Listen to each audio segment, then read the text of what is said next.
What's up, guys? Welcome to another episode of Bankroll Blitz. It's your boy, Mr. Brad Thomas. We got Bobby over here, Prop Holiday, and we have a special guest, Stu, Monotone Football, joining us. How are you guys doing today? Good, man. Good. Living the dream. Look, we all got fresh haircuts in the We Bankroll we got Blitz. we got fresh haircuts. The Bankroll Blitz boys are rocking the red, and we had a killer weekend last weekend. So let's see if we can go ahead and tune it up and get another great weekend. I'm going to start it off with my first play of the weekend. I'm going to go ahead with a field goal parlay, for field goal prop. For you guys who know and follow along, I absolutely love field goal props. This one is probably going to be the most sweaty one that I take all season. I'm going to start off with, it's a game, Miami Dolphins traveling to the Buffalo Bills. I'm taking the Dolphins under a half field goal made plus 190. And before I even looked at these odds, I was not banking on the fact that they didn't make a field goal in their last game against the Bills, but there's some truth about Jason Sanders struggling this year. He's hitting 70% of his field goals, and he's struggling to make field goals over 50 yards. What's really promising about this is the wind inside the game. You know, it won't affect a guy like Tyler Bass, but it'll affect Sanders. It's 10 to 15 mile per hour wind. He doesn't have the leg to kick through that kind of distance. And what also helps is if they're down, especially down by too much, they won't be kicking field goals. Buffalo, it allows the second lowest field goals attempts per game, and I think they're fifth lowest in field goals made per game. And reason being is most of the games they're playing in are blowouts. And I think the one game where it was close-ish was the Chiefs, and they still didn't even hit that total. So that's the first play that I have for the weekend. Nice, man. Good stuff. I love a almost 3-1 under on field goals made to start the podcast off to start the weekend. You need that vibe heading into Halloween weekend. Spooky shit will happen. Yeah. All right, go ahead, man. Go ahead. Yeah, I just want to jump in. I actually really like this one, right? Because I've said this all year, but kicking field goals against teams like the Bills and the Chiefs, that's kind of like giving up. Brian Flores is coaching for his job right now. This guy is clearly on the chopping block. They got beat 35-0 last time out. You got to score touchdowns. You got to go for it on two. You got to press your luck right here if you want to beat the Bills, and you don't do that by kicking field goals. Yeah. No, completely agree, man. I'm going to take the ball and I'm going to jump over to the Titans-Colts game this week. I love Carson Wentz over 1.5 touchdowns, and it's plus 100.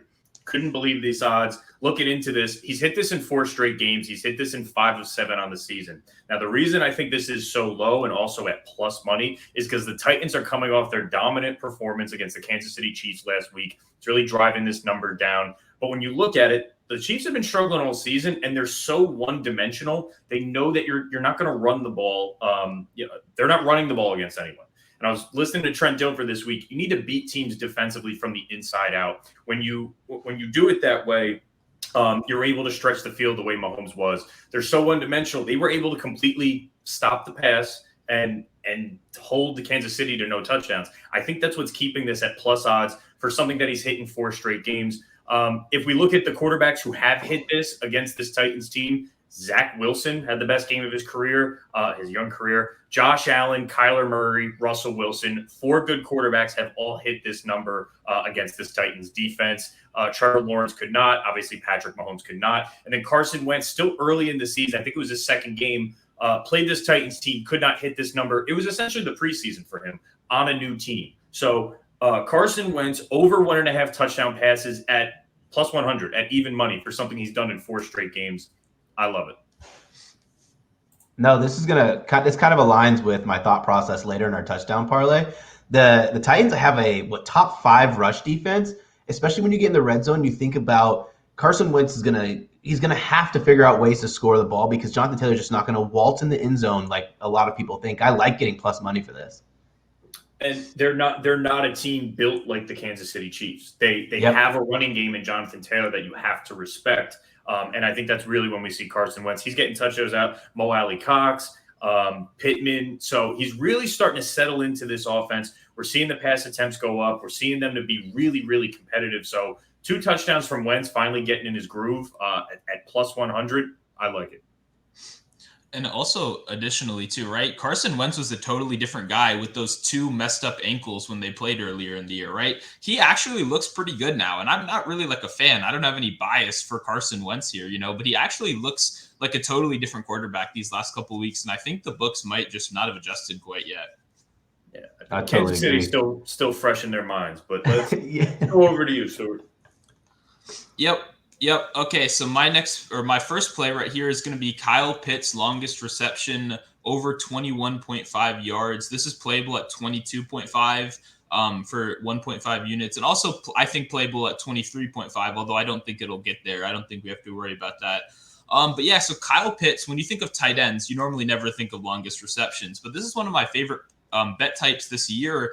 And Kyle Pitts isn't running traditional tight end routes. He's not running those Evan Ingram, like really dirty, kind of like 5-yard, like easy routes. He's running like legitimate, like contested catch one-on-one with the opposing cornerback routes. And they trust him. I mean, he just had that explosion game last week, obviously, with 163 yards. Yep. And he's had a longest reception number above this in 4 out of 5 games this year, despite the fact that he's playing on a pretty bad Falcons offense. I think the Falcons are finally figuring some stuff out. I trust Arthur Smith. I liked him in Tennessee. I thought this was a good pickup. He's finally got his bye week to get things together, and I was kind of expecting like a 24 or a 25 number. So to get this at 21, it's one of my favorites of the week. I love Pitts. No, you nailed it. He's not running tight ends. He's not running tight end routes because he's not a tight end. He's essentially a wide receiver too. If you got him at tight end in fantasy, you really lucked out after a couple opening shaky weeks. And I'm gonna tease a play that I'm gonna be writing up later in this week. But since Kyle Pitts has essentially been a wide receiver too, Hayden Hurst is actually a tight end. His line's so low. I got it at 19.5. I don't want to take away from Kyle Pitts because Hayden Hurst is becoming a tight end because Kyle Pitts is becoming a top wide receiver too in this league, essentially. So no, I love this line. Aside from getting his route tree is a little bit deeper, he's breaking tackles. He's a big bodied guy that these smaller, free safeties, they cannot match up with him. Corners cannot match up with him. So no, 21.5 seems still pretty low in the Kyle Pitts era of what we're seeing early in the season. Yeah, and even additionally, right, he's PFF's highest grade rookie, and he's their 4th highest grade tight end, right? This is unheard of, a guy like this to be that highly graded as a rookie tight end. It's just great spot. Love the talent, and I love what you said about Hurst because that's been like really on my radar for the whole week. I love that one too. That's awesome. I have to collab on that one, man. I think he hit that number multiple times last week because I put a $5 bill on him over 150 yards, and he had back-to-back plays that were in that 22 to 25 range, and he still didn't hit the number at that point. And he got it a little bit later in the game, but I like that look there. Awesome. I'm going to go to my next play. I'm going back to the same game and taking another field goal prop. Listen, this would have been a multi-unit play, but first of all, I don't like multi-unit plays that are juicy, and there's a couple of reservations that I have about making it multi-unit, but I am very confident in playing this. It is the Buffalo Bills over 1.5 field goals made. This number, I would have put it at probably 2.5, and I'm not going to use the logic of the 3.5 total set for total field goals in a game, thinking that the Buffalo Bills are going to make 3, but it's all because of Tyler Bass. Tyler Bass is a phenomenal kicker at 93% success rate this year. Also, the Bills are kicking their number 1 team in made field goals per game. Their number 1 team in made and attempted field goals per game at home. Oh, wait, they're also playing against a Dolphins team who just lets you march down the field. And a logic much different than a field goal prop I used for the Raiders about drive stalling out. It's not really about drive stalling out when you have the Buffalo Bills. It's about the amount of chances they have when they're in the gray zone, if you want to call it, because the Dolphins are allowing teams to get inside of that area so frequently that the Bills are going to have no other chance. They're either going to score touchdowns or score field goals.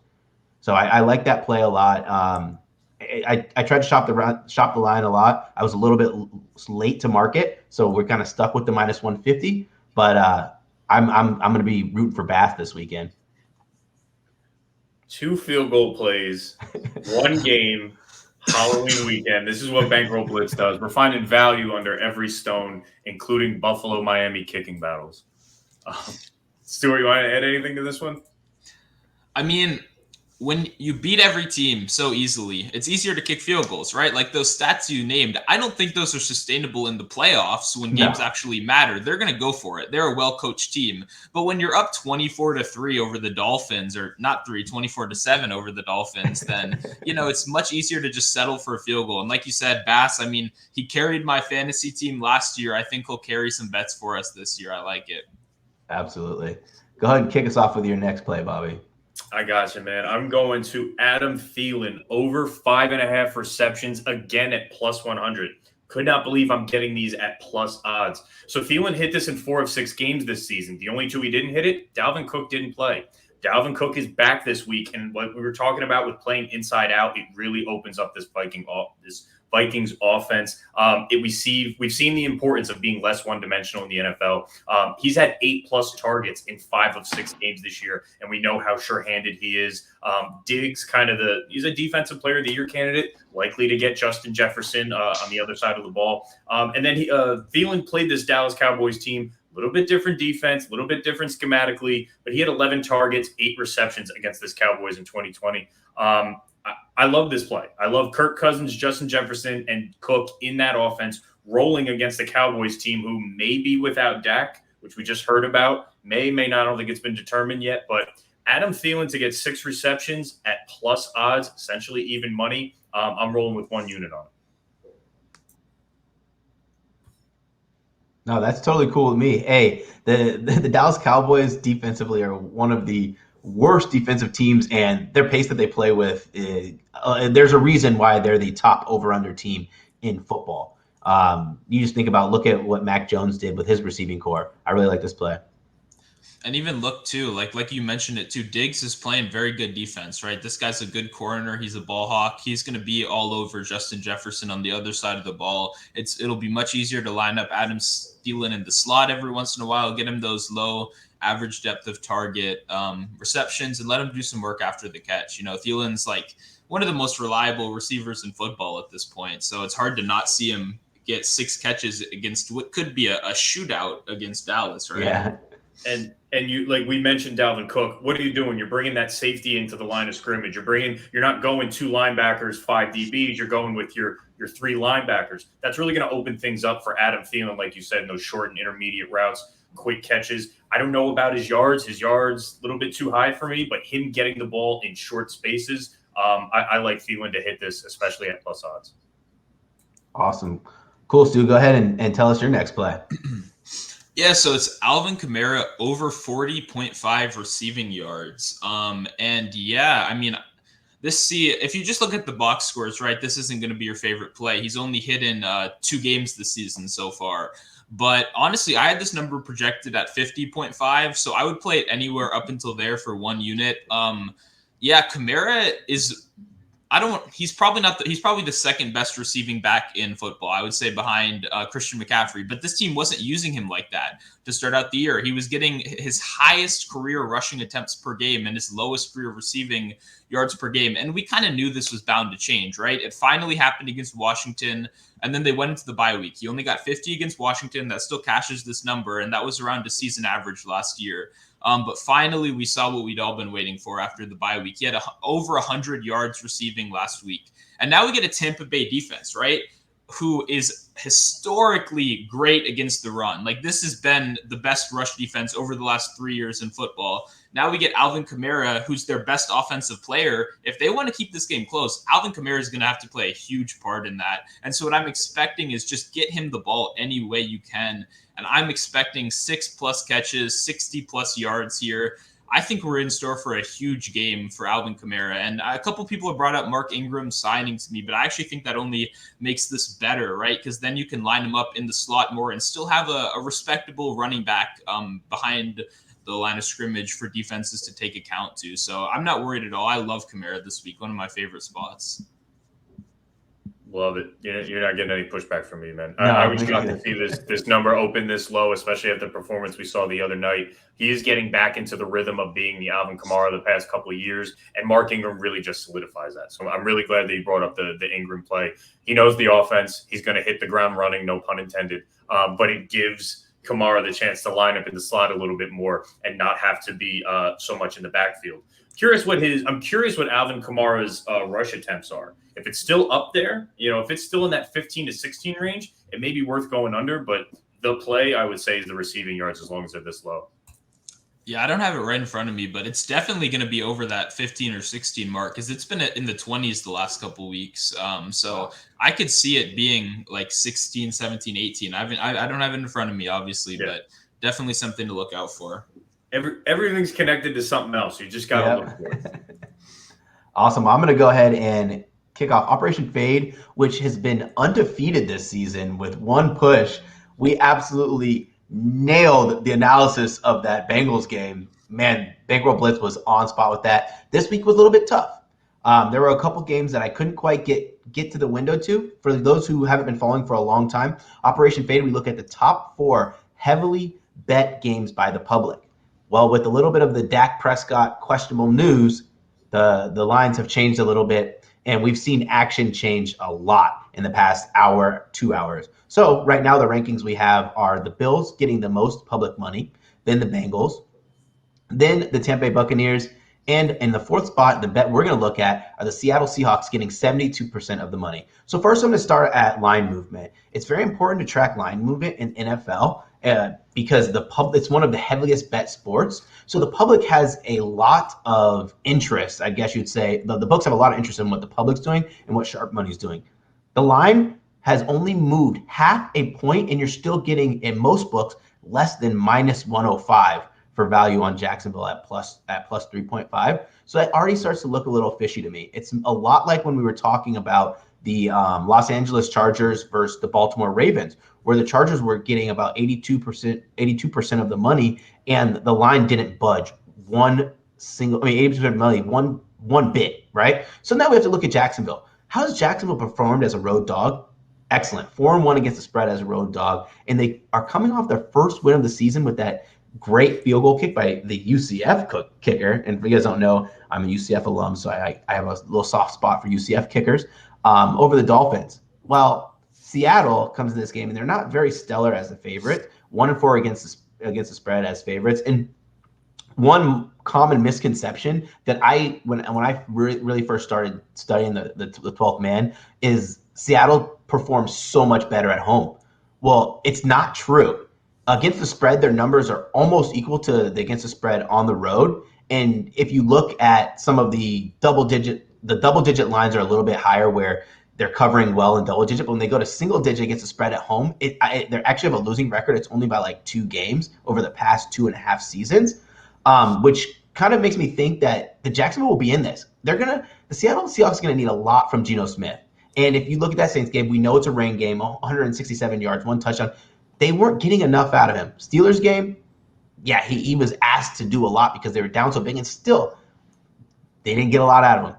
And we're not going to really talk about the Rams game because that's when he came in for injury. But still, I'm not sold on Geno Smith. I think that Jacksonville is a live dog here. And if I'm fading the public, 3.5, that number where we get that very important hook number, 3.5, I really like it. Yeah, I mean, especially this. I love the play. Obviously, Operation Fade. We're doing our thing this season. You can see Trevor Lawrence settling down a little bit. He's making a little bit more plays with his legs. Robinson is a very underrated running back in the NFL. He churning out yards. Marvin Jones kind of been up and down all season, but I like them. I like this team growing. Urban Meyer may not be there at the end of this season, but maybe a bye week helps him out a little bit. I do love the 3.5. The half is the big number for me. I could see this being a field goal game and Jacksonville making it way more competitive. So 74% on the Seattle Seahawks. That defensively, it's one of the worst defenses we've seen from them that they've put out in a while. Jamal Adams is someone who you have to form a defense around him in order for him to be successful, which is a little bit weird to me. And then Geno Smith, I'm not buying on. Their running backs, it is what it is. Alex Collins. How long is Chris Carson out? Do we know? He should be coming back soon, but he's probably not going to be back this week. So, yeah, let me roll with the home dog at plus 3.5. I'll take it. I love those trends Brad brought up too, right? Those against the spread records this year, because even without looking at that, I was already on board with Jacksonville. But once you back it up with the data, it's always great. But just to like logic it out for a second, right? We know, like you said, Lawrence has been settling in. Jacksonville clearly can move the ball down the field. That's not their problem. With a lot of these rookie quarterbacks like Zach Wilson, he actually can't move the ball down the field, which is a problem. Lawrence has actually passed that test so far. He's moving the ball down the field well. The problem is once they get into the red zone, it's a mess. But all we need is really 1 week to turn that kind of regression around. And Seattle, I'm just worried if they can keep up. I feel like a lot of people looked at this and just went, Seattle, Jacksonville, give me Seattle, only 3.5 points. Oh, yeah, who cares about Geno Smith? They're still better. But I don't think we can trust that name value this year. Like you said, with the defense, it's not a great unit. I'm a little sad that DJ Chark is out for the year. That's one of my guys. I like him a lot, but they'll work through it. And 3.5 is live. And like you said, I think this could be upset alert, right? I think Jacksonville has a chance to sneakily win this one right here. Absolutely. I'm glad you guys are on board with that. Operation Fade lives on. It's been one of my favorite things to talk about. Bobby, go ahead with your last play of the game.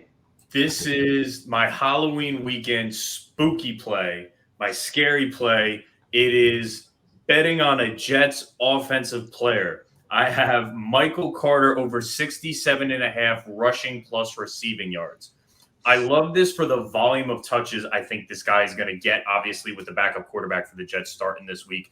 He's got the bulk of the snaps at running back in the 3 straight weeks. He's had 10-plus rushes in 3 straight weeks. This is a game that I expect them to be playing from behind, similar to the New England game last week. Carter had 9 targets for 8 receptions and 67 yards. He became the favorite target for a backup quarterback just getting his first snaps. You got to realize going into the preseason, these guys played together on the second team. There's a little bit of a rapport. The Jets season's already over. They're pivoting to their rookies that have promise. Carter being one of these guys. We've seen this team get eaten up. We've seen this Bengals team get eaten up for 14 receptions for 102 yards by Najee Harris. The reason I like this so much, I think Carter's going to get anywhere from 12 to 14 actual carries, and he's probably going to get 5 or 6 targets in the passing game. So for me to get essentially a number 1 running back in a game where they're going to be down at 67.5 rushing and receiving yards, it is risky because it's the Jets, but the number's so low and his touches I expect to be in that range. I'm rolling the dice for half a unit as my spooky Halloween play of the week, a Jets offensive player to go over on something. You got balls, man. I think we're both like, whoa, man. I think we started sweating. I started eating my Halloween candy. I like being the Zag guy. I like going the opposite direction. I see value in a guy who will have an abundance of touches. And I do think they're going to be playing from behind a lot. So I do think the receiving part of this is going to be a lot. But to start the game in the first half, they're going to try to run the ball. And he's going to be the number 1 running back that gets those touches. He's had 10-plus in 3 straight weeks. I think he's tapped out around 13 rushes. If he can churn out 3 yards a carry, that's half of this right there. And 3 yards a carry is being not generous at all. So it is a half a unit play. It is spooky. Let's roll on. Awesome. I mean, Carter was a pass catcher coming out of college too, right? Like a lot of fantasy guys were big in him at the beginning of the year. And like you said, those targets, that speaks volume, right? You need to overreact when it's a quarterback coming in for his first game. You need to look at very closely at what he did. And it's clear the check down was kind of his thing, right? It was with that pass rush coming against the Jets every game. We're going to see a lot of checking down. When a guy can get this with only like his receiving yards, then you gotta pull the trigger despite that very scary Jets name right next to the Michael Carter. Appreciate that. Let's get into our touchdown parlay. We were so close last week. I think that we have a great opportunity to hit this one. Go ahead, Bobby, and go through your guys. Then I'll go through mine, and then we'll let Stu go through his. Well, we'll stay on that Bengals Jets game. Samaje Perine plus 275 to get in the end zone. He scored the last 2 weeks. He's actually been getting more and more touches. I think he's had 11 carries in the last 2 games. I think Zach Taylor's figuring out I can extend Joe Mixon his season, and I'm probably going to need him because we're talking playoffs with these Bengals. I can extend him by sparing him with Samaje Perine. Perine has seen 61% of the snaps against Green Bay, 48% of the snaps against Baltimore. Yes, it was a blowout, but I think we're seeing a trend that's going to start with P. Ryan, scored in the last two, and it spells Joe Mixon so well. And you really got to start thinking long-term if you're Zach Taylor. I need this guy come December, come January. So him at plus 275 for something he's done the last 2 weeks against a Jets team that's been putrid against the run, sign me up.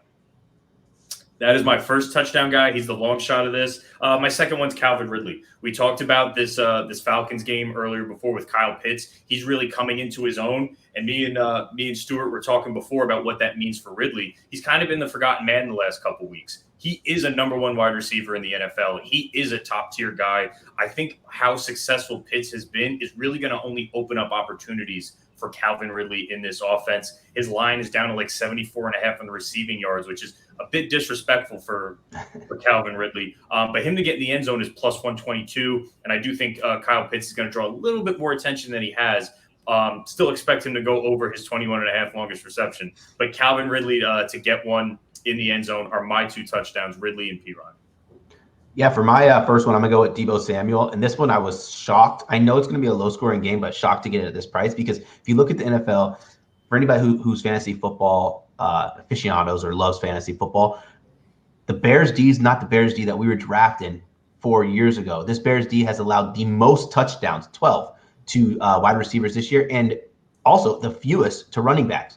And a lot of that has to do with the stoutness of the Bears defensive line. And I talked about this earlier. When you have good defensive lines, you have to kind of do what like a Sean McVay style of offense, where you get your wide receivers in on screens, tunnel screens, or you can even just kick it out wide, and you have to get creative. Well, since George Kittle's been out, Deebo Samuel's target share inside the red zone has gone up, and a lot of it has to do with Ayuk. So Ayuk said that he's working very hard to gain the trust of his coaching staff, and he's just not quite there. And when you have a guy like Deebo Samuel who's willing to sell out to go deep and also willing to sell out inside the red zone, he makes it a very, very profitable number at plus 175. I'm going to go with my second one, DeAndre Swift. I'm going back to the well here. So the Eagles' defense is very interesting to think about. It's a defense that's allowed 7 touchdowns to running backs, but also it's allowed 6 touchdowns to running backs out of the backfield. And what out of the backfield, that's pass catching running backs. We have DeAndre Swift, who has the opportunity to do both because he's going to be used a lot. He's going to be used in screens, to be used running the ball. And when you have a guy with high usage that you're getting plus money on against a team who also allows a ton of really leaky touchdowns, I got to take it there. Man, you guys are reminding me why you guys are the pros at this, right? These are awesome so far. I definitely got to get that P. Ryan in as a single too, right? Because with those nice little 275 odds, Mixon, the guy can't stay on the field. P. Ryan's going to keep being a thing, whether fantasy owners like it or not, including myself, right? I've got him in a bunch of leagues, but it's okay. Same here. But yeah, so moving into mine now, we got Josh Allen to score a touchdown at plus 145, right? So Allen, when you look at it, he's, in my opinion, this might be a little controversial, the best red zone running quarterback there is, right? Guys like Kyler and Lamar are very good, but the thing that really separates them is stature.